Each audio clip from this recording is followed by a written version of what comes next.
Eski газеттерде халық язмышы ил тарихы. 20-нче буат башында явапка тарттыру саралары бик каты булган. Шуларның береһе гаепләнүчеләрнең исемен кара тактага индерү.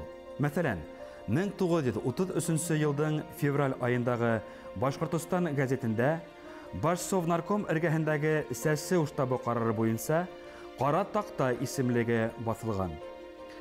Бына кемдер бар ул исемлектә. Акъяр, Өршәк орлык совхозлары, Бүздәк МТС һәм башка хуҗалык итәкчеләре. Шулай ук эште яйга алган осракта кара тактага кандидатлыктан алып ташлагандар. Кайһы бер осрактарда эштәр бөтенләй хөртәгән.